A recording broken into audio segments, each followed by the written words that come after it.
Ok, ya estás, chica, entonces empieza, por favor.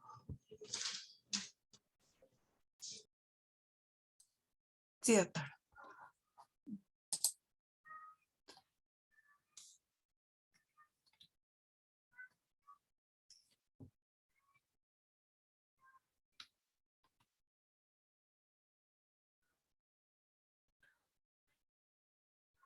¿Ya ven la presentación?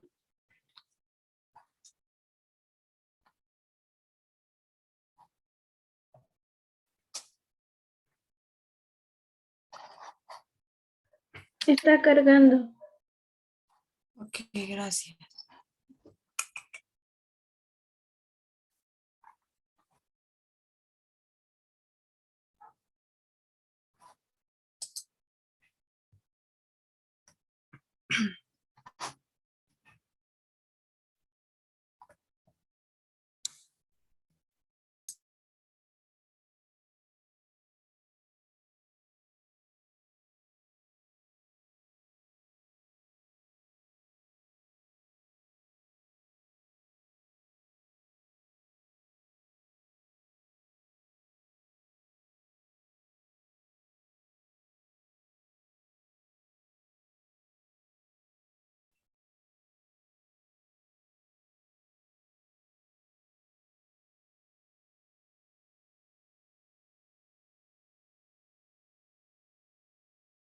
Listo, creo que ahí ya se ve.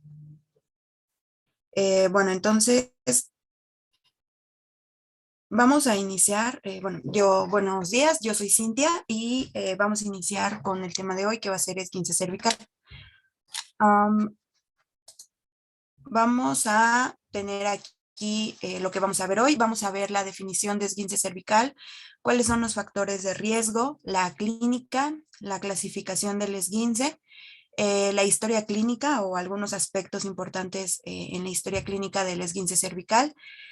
También vamos a ver un poquito acerca del índice de discapacidad de cuello, la exploración física en estos pacientes, qué pruebas complementarias vamos a pedir y cómo las vamos a justificar, el tratamiento no farmacológico y el farmacológico, y también cuándo referir al paciente con esguince cervical al segundo nivel. Entonces vamos a iniciar hablando acerca de la definición de esguince cervical o también llamado síndrome de latigazo. Bueno, pues este se va a definir como el resultado de una lesión combinada entre la extensión-flexión de los músculos, bueno, más bien de los tejidos blandos de la columna cervical, que ocasiona lesión de ligamentos con estiramiento de los músculos de la columna cervical debido a un mecanismo de aceleración y desaceleración de energía transmitida al cuello. Algo importante que tenemos que saber, aquí hay una falta de evidencia de lesión de las estructuras óseas y del sistema nervioso. Porque si afecta a las estructuras óseas o del sistema nervioso, ya no se llamaría esguince cervical, sino que ya tendría algo agregado. Por ejemplo, una fractura ósea más esguince cervical o así, pero como tal, la definición de esguince cervical va a ser esta lesión de los tejidos blandos debido a una extensión y flexión pues de la musculatura del cuello. Entonces así vamos a definir al esguince cervical. Ok, vamos a ver que vamos a tener diferentes causas de esguince cervical, pero la prototipo, la que viene del libro, es cuando un auto choca contra otro. Este es, como les digo, es la causa principal o la que manejan los libros, que es como el prototipo para sufrir un esguince cervical o lo que te pone más propenso a sufrirlo. Entonces, bueno, aparte de la colisión de un auto contra otro, vamos a ver que también tenemos otras causas, por ejemplo, personas que practican ejercicio, principalmente actividades de contacto, como lo estamos viendo en la imagen.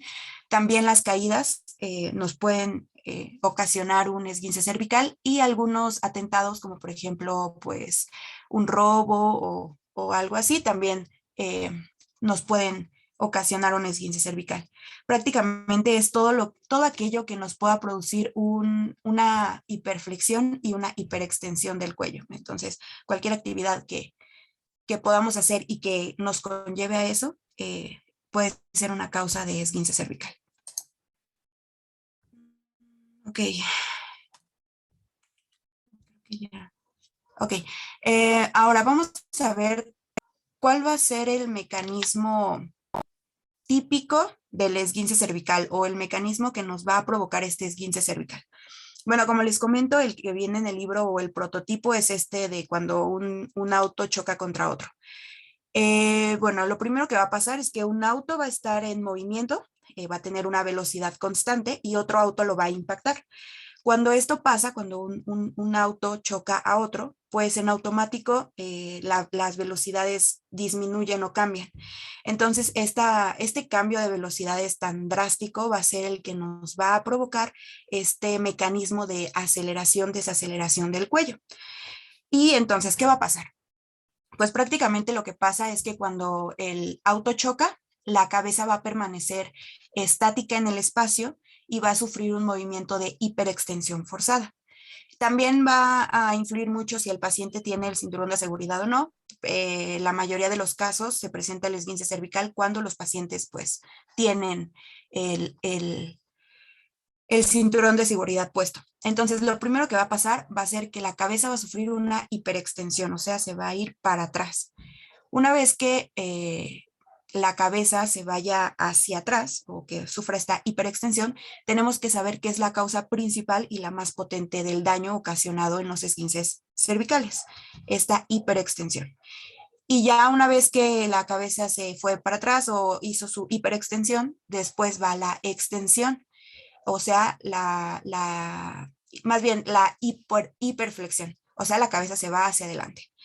Entonces, por así decirlo, el primer mecanismo que ocurre aquí en el esguince cervical es que la cabeza hace una hiperextensión y después regresa y hace una hiperflexión. Pero como tal, la hiperextensión es lo que nos ocasiona más daño aquí en el esguince cervical. Ok, entonces más o menos así ocurre el mecanismo de cómo ocurre un esguince cervical. Ahora vamos a pasar a algunos factores de riesgo que nos hacen pues, más propensos a tener un esguince cervical. La GPC nos dice que un factor de riesgo para tener esguince cervical es ser mujer, y esto nos dice que es posiblemente porque los músculos del cuello se encuentran menos desarrollados que en los hombres. Realmente no sé por qué, pero es lo que encontré, que los músculos de la mujer pues son un poco menos desarrollados que los del hombre y esto también pues las hace más propensas a tener un esguince cervical. También otro factor de riesgo es ser adolescente porque estos adolescentes pues son los que más hacen ejercicios de contacto, entonces los hacen más propensos. También otro factor de riesgo es tener antecedentes de dolor de cuello. El típico, que es el alcance o el percance con una proyección en automóvil, o cualquier actividad en donde se realice una extensión y una flexión de manera brusca y con la suficiente fuerza para provocarnos un esguince cervical. Y bueno, estos son algunos de los factores de riesgo que tenemos para esguince cervical. Ok, ahora, ¿cómo va a llegar un paciente o cuál va a ser el cuadro clínico del esguince cervical? El síntoma clásico que estos pacientes llegan a presentar, más bien, sí, que llegan a presentar o que presentan, pues es la cervicalgia o el dolor de cuello. Este es el síntoma clásico del esguince cervical y este dolor de cuello generalmente se va a desarrollar inmediatamente después del accidente. Va a ser un dolor agudo y puede incrementar el dolor en un pico de 1 a 2 días después del evento, pero realmente no tarda mucho en presentarse. Otros síntomas que se pueden presentar en el esguince cervical va a ser el dolor de espalda baja y entre las escápulas.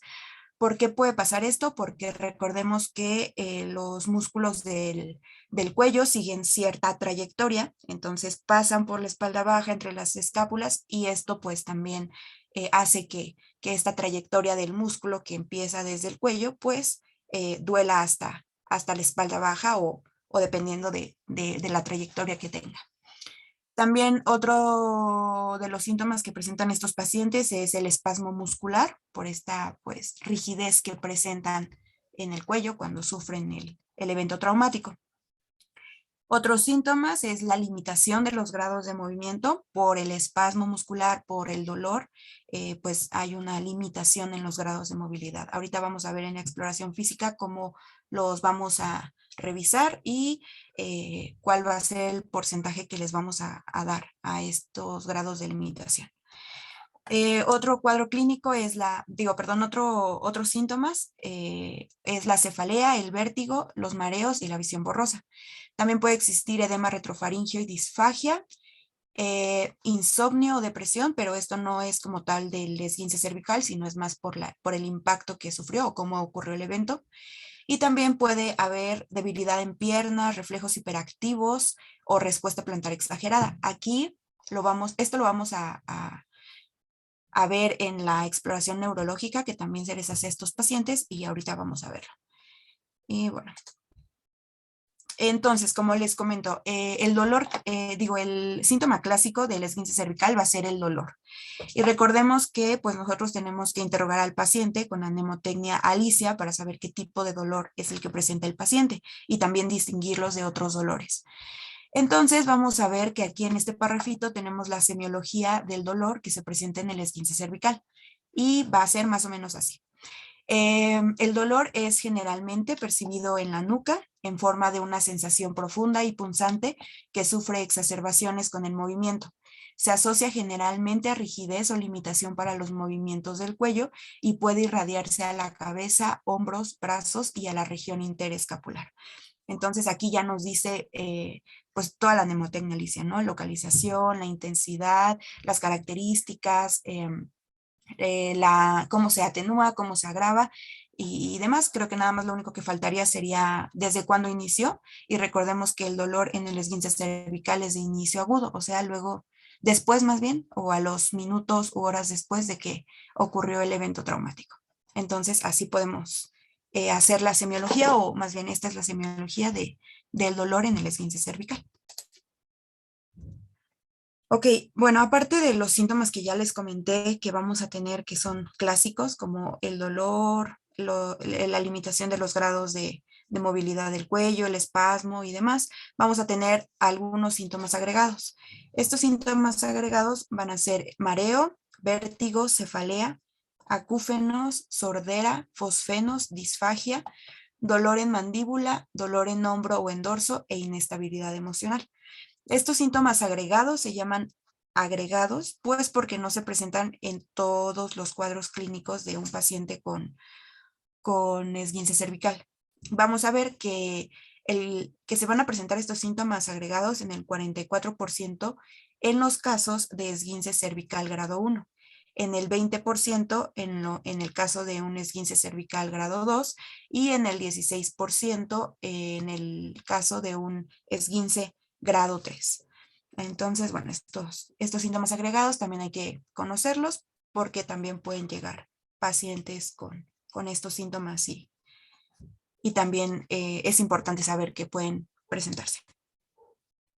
Muy bien, ahora vamos a ver ahora sí la clasificación del esguince cervical. ¿Cómo lo vamos a clasificar? Bueno, esta clasificación es la que está en la GPC y es la clasificación canadiense. Entonces vamos a ver que divide al esguince cervical en 5 grados. Bueno, 4 grados y el 0. El grado 0 va a ser un paciente que se va a encontrar asintomático. El grado 1 va a ser un paciente que se va a encontrar con dolor cervical, espasmo muscular y que no tiene signos físicos. Signos físicos se refiere como a exploración neurológica alterada. El grado 2 vamos a tener a un paciente igual con el antecedente de un evento traumático que pudo haber desencadenado el esguince cervical, más rigidez y más dolor localizado. El grado 3 vamos a ver que va a ser un paciente que va a tener síntomas y signos y clínica neurológica. Aquí ya va a estar afectado la parte de la exploración neurológica. Entonces, cuando ya está afectado la exploración neurológica, vamos a clasificarlo como un grado 3. Y cuando es un esguince grado 4, vamos a ver que aquí ya hay una lesión ósea y esta se puede presentar en forma de fractura o luxación. Entonces, también para que sepamos que cuando afecta a la parte neurológica lo clasificamos en grado 3 y cuando afecta a la parte ósea lo clasificamos en grado 4. Y pues esta clasificación prácticamente nos va a servir para nosotros poder dar un seguimiento o el tratamiento de estos pacientes, ya que dependiendo del grado que tenga o la clasificación que tenga, va a ser el tratamiento que vamos a dar. También tenemos otra pequeña clasificación que va a ser de acuerdo al tiempo de evolución. El esguince cervical agudo se va a presentar entre las 0 y las 12 semanas de que fue el evento. Y el esguince cervical crónico se va a definir como aquel dolor o clínica que se presente después de las 12 semanas de que ocurrió el evento.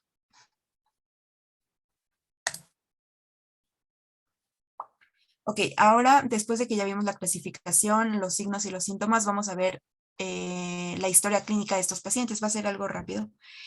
Pues prácticamente ya sabemos toda la historia clínica, ya sabemos que tiene datos personales y demás, pero aquí lo que nos va a importar es hacer el interrogatorio un poco más dirigido hacia el evento traumático que desencadenó esto.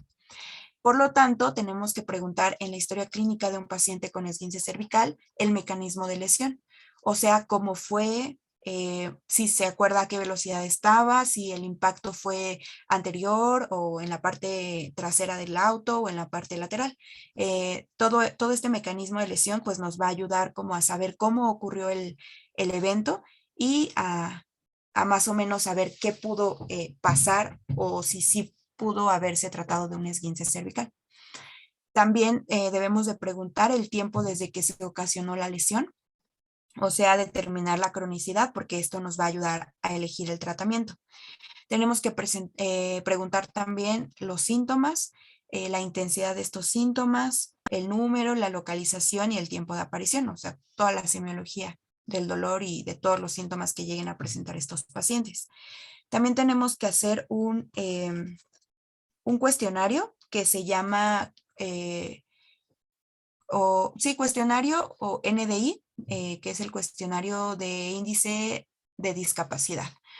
Ahorita lo vamos a ver más a detalle, pero prácticamente este cuestionario nos va a ayudar a saber qué tanto está afectando la calidad de vida, el dolor que presenta el paciente en el cuello y si le permite hacer como su vida diaria.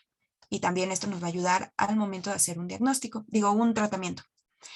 Y también tenemos que preguntar acerca de problemas de cuello anteriores o esguinces anteriores, ya que recordemos que esto nos hace más propensos a tener un esguince cervical. Entonces, bueno, esto prácticamente es en lo que debemos de indagar un poquito más en la historia clínica de estos pacientes. Ok, aquí está el índice que les comenté. Este índice de discapacidad de cuello, o también llamado NDI, es el primer instrumento diseñado para evaluar la autopercepción de la discapacidad en los pacientes con dolor de cuello. O sea, qué tanto el paciente percibe que afecta este dolor de cuello en su vida diaria, ¿no? O en sus actividades diarias. Para esto vamos a tener 10 secciones que van a tener, cada sección va a tener diferentes preguntas para evaluar qué tanto afecta el dolor en esta actividad. Por ejemplo, en la sección 1 se va a dedicar a la intensidad del dolor. La sección 2 al cuidado personal. La sección 3 se va a tratar acerca de qué tanto es el dolor al levantar objetos. En el trabajo, la sección 5 nos habla sobre dolores de cabeza o, bueno, más bien le hace preguntas al paciente sobre dolores de cabeza, qué tanto afecta este dolor en su concentración al momento de dormir, la sección 8 al momento de conducir, la sección 9 al momento de leer y la sección 10 al momento de una recreación. Así nos dice. Y bueno, aquí les traje el índice más a detalle por si lo quieren ver, pero prácticamente son preguntitas. Por ejemplo, en la sección 1, como les comento, es qué intensidad de dolor tiene, ¿no? Y ya el paciente va a poner un tachecito al nivel que él tenga la molestia. Por ejemplo, si no tiene ningún dolor de cuello actualmente, pues le tacha ahí. O por ejemplo, va desde no tiene ningún dolor de cuello hasta el dolor es lo peor que se puede imaginar actualmente. Entonces, bueno, todas estas preguntas nos van a ayudar a saber qué tanto es la discapacidad que el paciente percibe en su vida diaria con este dolor de cuello. Y bueno, aquí está la otra parte del test para que lo chequen por si quieren revisarlo después. Y bueno, ya una vez que nosotros hayamos hecho todo el test, Después el paciente, recordemos que va a marcar la respuesta que describe mejor su estatus actual. La opción 1 cuenta como 0 puntos y no representa limitación para la actividad diaria, mientras que la opción 6 cuenta con 5 puntos. Bueno, vale 5 puntos. Y esto representa una limitación posible máxima. Es la limitación más, como por así decirlo, lo más grave. Entonces, una vez que el paciente ya haya marcado qué tanto es su limitación, vamos a hacer una puntuación máxima, le vamos a dar si es si es la primera respuesta que puso, recordemos que es 0 puntos, y si es la última que puso, recordemos que son 5 puntos. Entonces vamos a sumarlo, y ya una vez que lo sumemos nos va a dar una puntuación, y esta la vamos a multiplicar por 2. ¿Para qué? Para expresarlo en un porcentaje. Y aquí tenemos los porcentajes de discapacidad. Si el paciente presenta un 8% de discapacidad, de 0 a 8 es sin discapacidad. Si el paciente presenta un porcentaje de 10 a 28, va a ser una discapacidad leve. Si el paciente presenta un porcentaje de 30 a 48, la discapacidad va a ser moderada. De 50 a 64% va a ser una discapacidad severa, y del 70 al 100% va a ser una incapacidad completa. Y así vamos a revisar este cuestionario. Y bueno, una vez que ya hayamos hecho la historia clínica y demás, pues vamos a pasar a la exploración física. Hay que recordar que la historia clínica detallada y la exploración física en este tipo de casos, bueno, en la mayoría de los casos, es el que nos va a dar el diagnóstico correcto y nos va a ayudar a valorar las limitaciones que presentan estos pacientes. Entonces, recordemos que en la exploración física vamos a iniciar con una inspección. En este tipo de pacientes se va a evaluar si presentan hematomas, si presentan una simetría o asimetría. Todo esto lo vamos a valorar en la inspección. Después de que hagamos la inspección, vamos a hacer la palpación. La palpación nos va a ayudar a limitar, hacer una limitación en los rangos de movilidad del cuello. También vamos a palpar los puntos gatillo. Los puntos gatillo prácticamente son aquellos puntos en donde nosotros presionamos y se presenta el dolor máximo o algunos dolores. Porque, por ejemplo, a algunos pacientes solo les presionas en un punto y es donde les duele, pero lateralmente o alrededor ya no les duele. Entonces, estos son los puntos gatillo que debemos de revisar en los pacientes. Los principales puntos gatillo que tenemos que valorar en los pacientes con un posible esguince cervical van a ser las apófisis espinosas de C5, C4 y C6, ya que estos son los principales puntos gatillo que se presentan en un esguince cervical. De mayor a menor sería en C5, que es donde se presenta más puntos gatillo, el punto gatillo. De ahí seguiría en C4 y de ahí seguiría en C6. Entonces es importante valorar estos puntos gatillo. También tenemos que hacer una palpación del punto medio de los trapecios superiores, recordemos por el trayecto de los músculos, y saber también otros puntos gatillo que se puedan presentar por ahí. También hacer palpación de los bordes mediales de las escápulas y del trayecto de los músculos paracervicales, para saber qué tanto es la afectación de estos músculos. Bueno, aquí les traje una pequeña imagen de los músculos paracervicales, qué músculos pasan por el cuello, cuáles se pueden ver afectados, y recordemos que los puntos más sensibles a la presión se localizan preferentemente en las apófisis espinosas de C5, seguido de C4, seguido de C6, y también en los cóndilos occipitales, que son los que están aquí arribita. Entonces, bueno, Aquí prácticamente esto es gráfico para saber qué músculos se pueden ver afectados en un esguince cervical. Ok, ¿qué otra cosa vamos a valorar en una exploración física al momento de tener un paciente con esguince cervical? Algo muy importante, los arcos de movilidad. ¿Cómo vamos a revisar estos arcos de movilidad? Bueno, pues le vamos a pedir al paciente que se siente, que ponga su cabeza como lo más al frente, más derecha posible, su columna cervical más derecha posible, que mira al frente, y vamos a empezar haciendo una flexoextensión de la columna cervical, o sea, hacia arriba.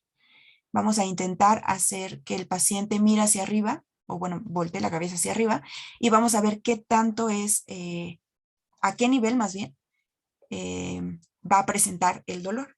O si puede moverlo un poco, si no puede mover esta flexoextensión de la columna cervical, y también vamos a valorar pues aquí el arco de movilidad que presenta la cabeza. También vamos a valorar rotaciones, rotaciones, o sea, mirar, bueno, voltear la cabeza hacia la derecha o hacia la izquierda, también estamos viendo arcos de movilidad. Después le vamos a pedir al paciente que haga rotaciones en extensión, o sea, mirando hacia arriba o alzando la cabeza, y igual voltear de lado a lado. Rotaciones en flexión, con la cabeza hacia abajo, igual mirar de lado a lado. Y por último le vamos a pedir que haga lateralizaciones, o sea, intentar tocar su oreja con el cuello, digo, con el hombro. Entonces, bueno, todo esto o todas estas cosas es lo que vamos a valorar en estos pacientes para medir los arcos de movilidad y qué tanto están afectados. Ahora vamos a tener grados de afectación. Vamos a ver que los pacientes pueden tener arcos de movilidad completos, puede haber una afección menor al 50% o puede haber una afección mayor al 50%. Y también esto lo tenemos que evaluar. Y bueno, así más o menos se va a hacer la exploración física de los arcos de movilidad. Bueno, también la GPC nos dice que es importante valorar el equilibrio en estos pacientes, por lo tanto tenemos dos pruebas para valorar el equilibrio, que va a ser pararse sobre un pie y el paso de la cuerda floja. El de pararse sobre un pie prácticamente es que el paciente se sostiene sobre un pie por el mayor tiempo posible, van a ser máximo 30 segundos, cambiando posteriormente con el otro pie. Y los brazos deben de estar posicionados a los lados del cuerpo. El paciente puede mover su torso permaneciendo su pie en el piso y se anota el número de segundos que el paciente pueda permanecer en esta posición. La otra prueba es el paso de la cuerda floja, en donde en esta prueba el paciente va a caminar despacio a lo largo de 3 metros sobre una línea en el piso, pisando talón punta, y deberá hacerlo de forma más rápida cada vez. Se agregarán 3 segundos por cada error cometido cuando el pie no se sitúa enfrente del otro o cuando el talón no toca la punta. Y bueno, prácticamente esto de la prueba de equilibrio es para valorar si puede haber otra afectación, por ejemplo, en la marcha. Estas pruebas nos van a ayudar a saber si puede haber otra afectación que no sea meramente del cuello o de los músculos del cuello. Ok, bueno, ya una vez que hayamos hecho todo eso, exploración física, arcos de movilidad, pruebas de equilibrio, pues tenemos que hacer una exploración neurológica. Recordemos que el esguince grado 3, grado 3 es en el que ya hay una afectación neurológica. Entonces también tenemos que hacer esta exploración para clasificar en dado caso que se presente un esguince grado 3.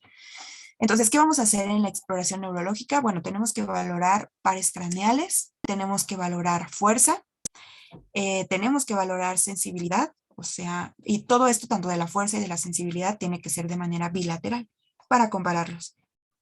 También tenemos que hacer reflejos, principalmente de los miembros inferiores, como el reflejo rotuliano, el reflejo aquileo y demás. Entonces, estos reflejos también tenemos que valorarlos. Y lo que podemos encontrar en un paciente con una exploración neurológica alterada es que presente debilidad en las piernas, reflejos hiperactivos en los tendones de las piernas y una respuesta plantar exagerada. En un paciente que presente estas alteraciones en un esguince cervical, pues bueno, hay que valorar también si no se trata de otra cosa aparte del esguince cervical. Y esto pues obviamente nos va a ayudar a hacer diagnósticos diferenciales. Ok, ahora seguimos con la evaluación neurológica. Bueno, pues para la evaluación neurológica es necesario, o bueno, la evaluación neurológica del esguince cervical se deben investigar la presencia de lesiones neurológicas de acuerdo a los siguientes datos. Por ejemplo, Si nosotros tenemos un paciente que sufrió un evento traumático y que tiene un esguince cervical y que aparte tiene lesión neurológica a nivel de C5, vamos a encontrar ciertos datos que nos van a orientar a saber que la lesión está a nivel de C5. Por ejemplo, si se encuentra la lesión a nivel de C5, vamos a ver que tenemos, o bueno, el paciente va a presentar debilidad del deltoides, disminución o ausencia del reflejo bicipital y disminución de la sensibilidad de la cara externa del hombro y del brazo. Si la lesión neurológica se presenta a nivel de C6, vamos a ver que el paciente puede presentar debilidad en los extensores de la muñeca y disminución de la sensibilidad del antebrazo, pulgar y dedo medio. Recordemos que todos estos datos van a ser por la inervación y por el paquete neurovascular que va a pasar a nivel de C6 o de C5. A nivel de C7 vamos a encontrar debilidad de los flexores de la muñeca con reflejo del tríceps disminuido o hipoestesia del dedo medio.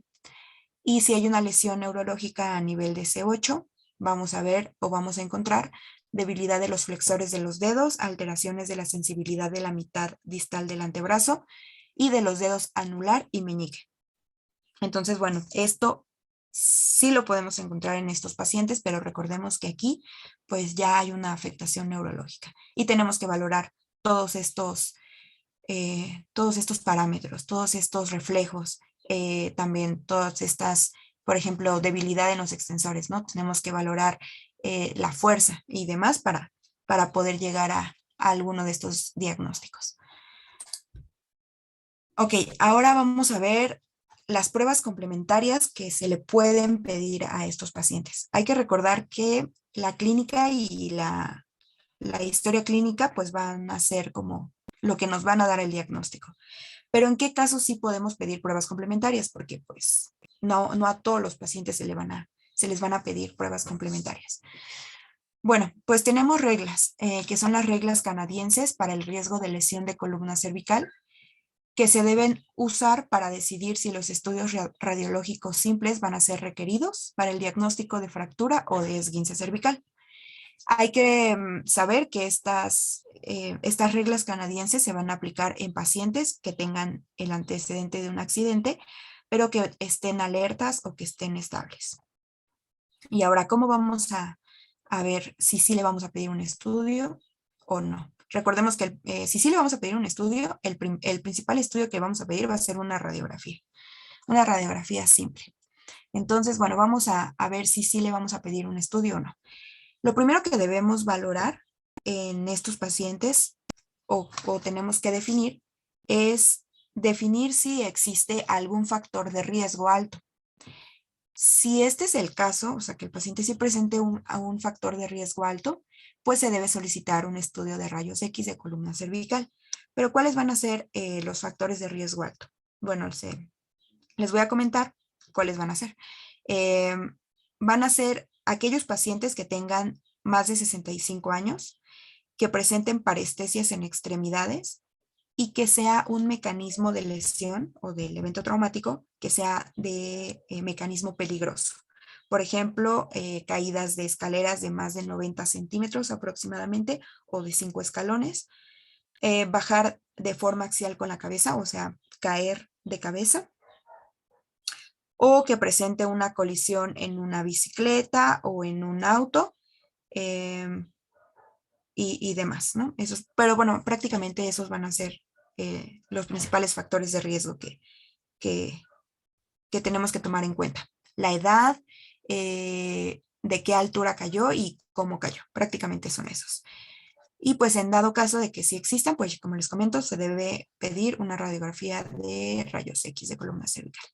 El segundo aspecto a valorar en estos pacientes va a ser definir los factores de bajo riesgo que permitan mover el cuello.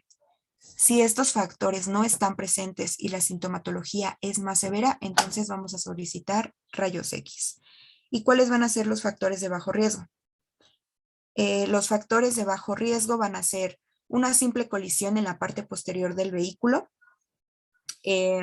permanecer sentado mientras se consigue cama en el servicio de urgencias, o sea, que el paciente pueda estar sentado mientras va a urgencias a pedir consulta. Caminar todo el tiempo, aquel paciente que camine todo el tiempo se considera un factor de bajo riesgo. Que presente un retraso en el dolor del cuello, o sea, que no se presente de manera inmediata el dolor. Que esté en un estado ambulatorio todo el tiempo, o sea, que él pueda caminar y pueda hacer sus cosas por él mismo.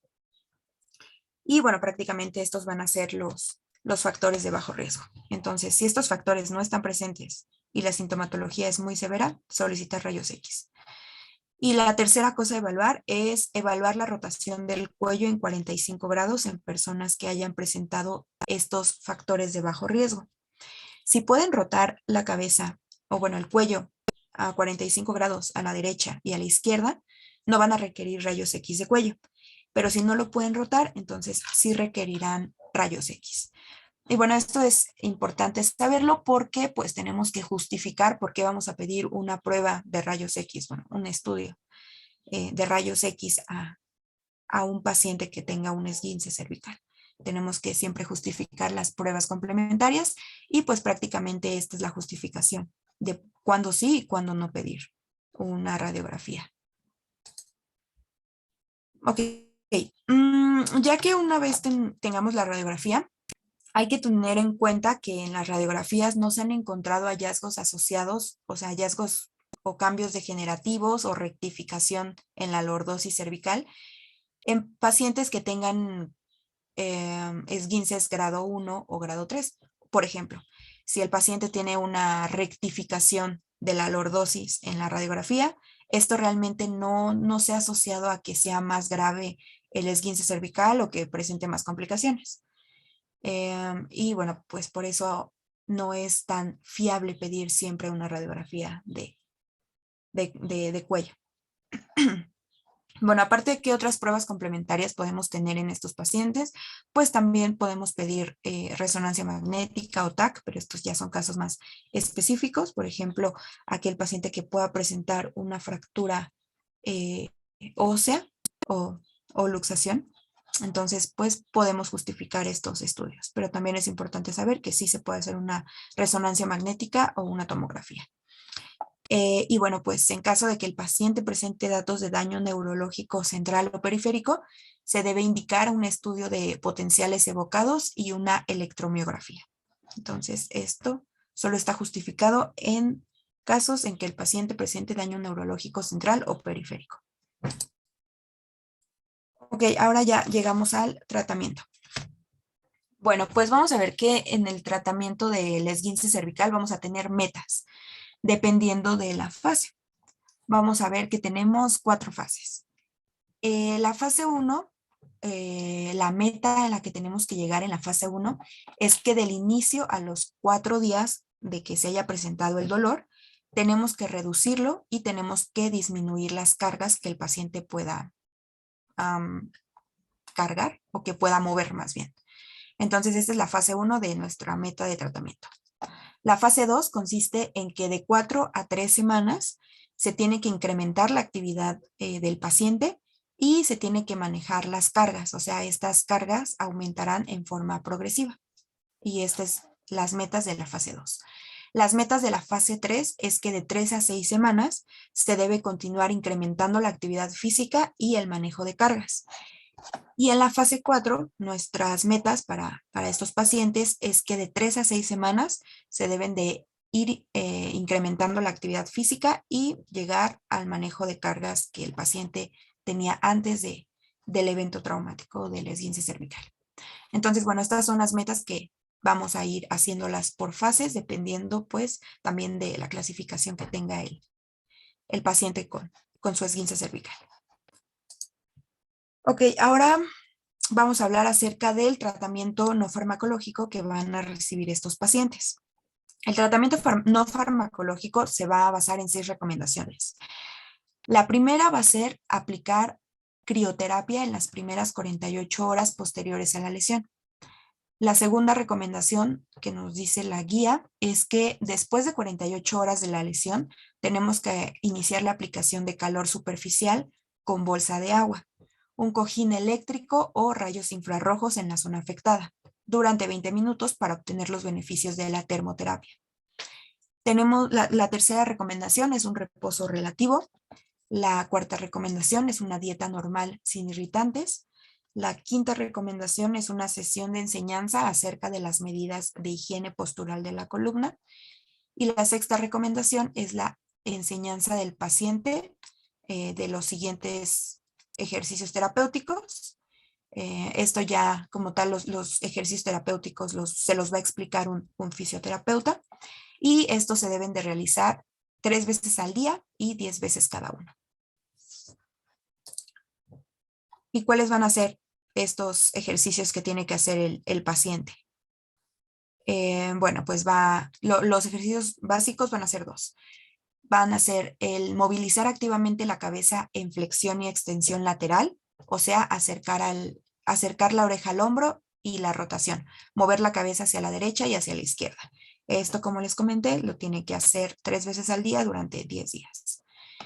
Y también le vamos a mandar ejercicios de hombros y extremidades superiores, que sea elevar los hombros, la flexión, la extensión, la abducción y la aducción de las extremidades superiores. Estos ejercicios van a ser parte del tratamiento no farmacológico y recordemos que principalmente los vamos a mandar en pacientes con esguince grado 1 y grado 2, ya que el grado 3 y grado 4 ya es una afectación neurológica y ósea, por lo tanto, pues estos pacientes tienen que ir, bueno, se tienen que referir a segundo nivel para que sean evaluados por neurología o por trauma y bueno, de eso depender el tratamiento que se les va a dar. Ok. Vamos a ver también que tenemos tratamiento específico dependiendo de del tiempo que haya ocurrido, en el que haya ocurrido este esguince. Tenemos el tratamiento para esguince cervical agudo, que como dijimos, va de las 0 semanas a las 12 semanas, y este prácticamente incluye lo siguiente. Tenemos que hacer ejercicio activo, ejercicios con movimiento y estiramiento de cuello y músculos escapulares. Tenemos que hacer la movilización pasiva, que debe describirse en combinación con ejercicios activos. Tenemos que hacer los tratamientos que se recomiendan para el esguince cervical agudo es la electroterapia, la termoterapia, el masaje y el ultrasonido. También dentro del tratamiento del esguince cervical agudo está presente la movilización pasiva más electroterapia y se recomiendan junto con el ejercicio cuando el paciente no mejora con ejercicio solamente. Y como tal, no existe indicación para la intervención quirúrgica en la mayoría de los casos de esguince cervical agudo o subagudo, grado 1 y grado 3. Y bueno, aquí la recomendación para el tratamiento del esguince cervical crónico, que es aquel que ocurre después de las 12 semanas, es que indicar que puede continuar con las actividades de la vida diaria, el ejercicio activo.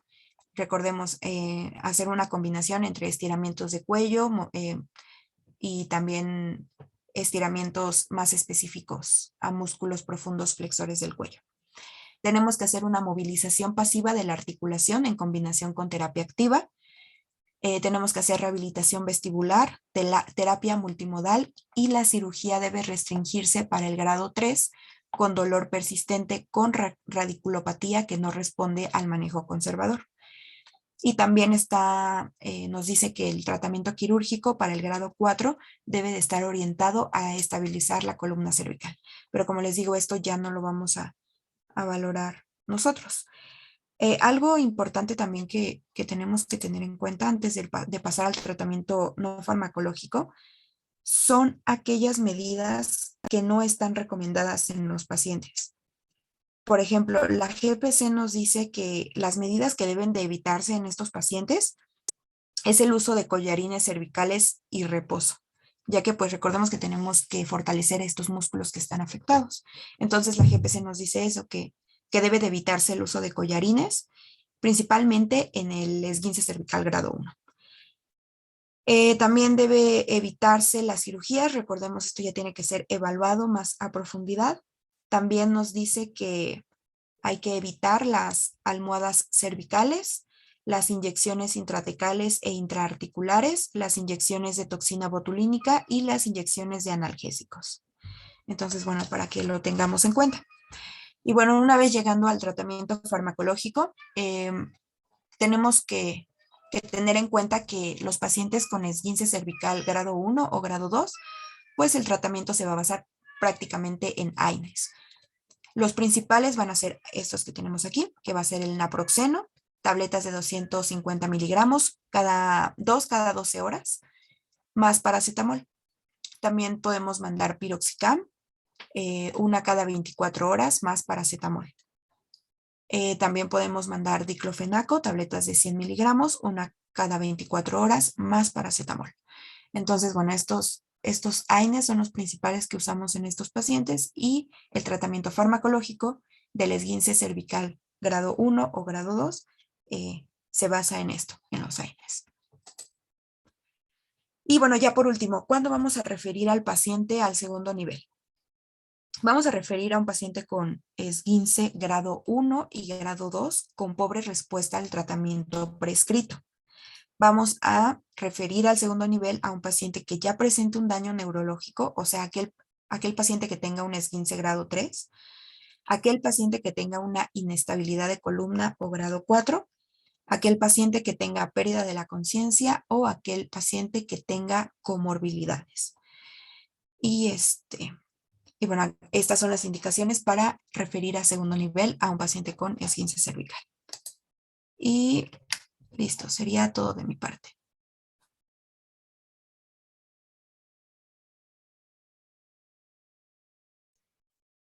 ¿Alguna pregunta, niñas y niños del club? ¿Ninguna?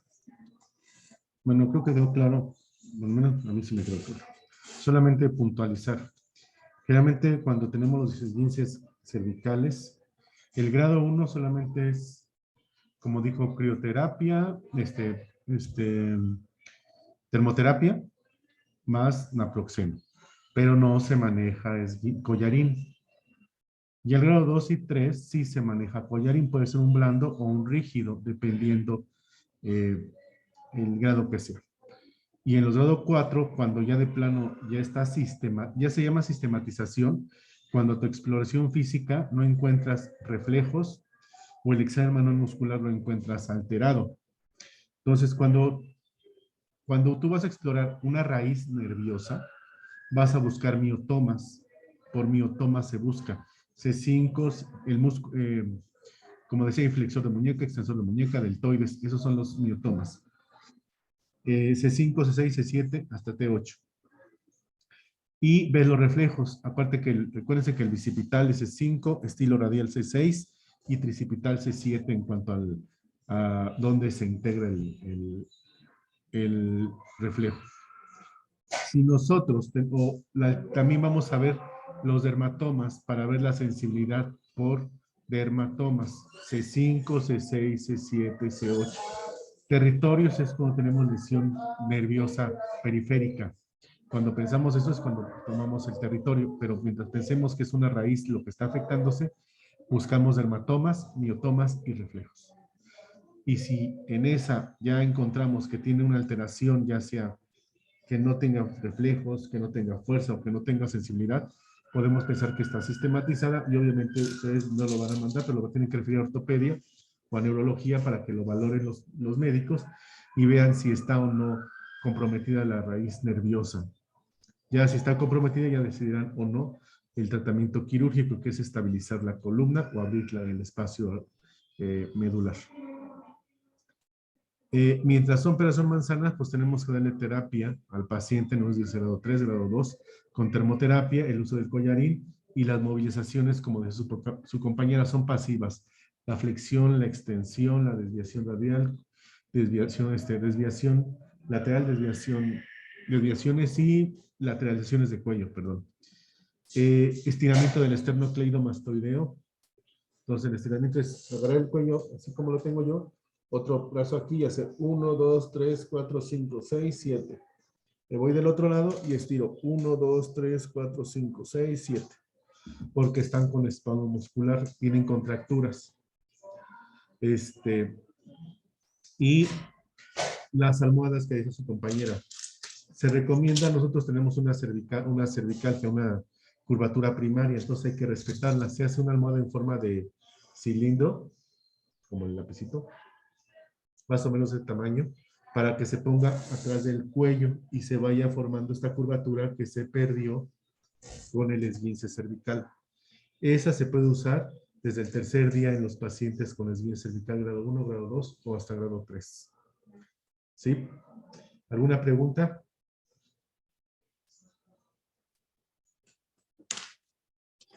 ¿Ninguna? Ok. Dani, por favor, cuando les pida a tus compañeros que te pasen a ti las presentaciones para que después me las pases y vaya haciendo el banco de preguntas del examen, por favor. Sí, doctor. ¿Sí? Ok, entonces nos vemos en la tarde. Cuídense, nos vemos los que están en el grupo de ahorita, el grupo A. Y en la tarde vemos, ahora sí llévense su show porque vamos a ver postura.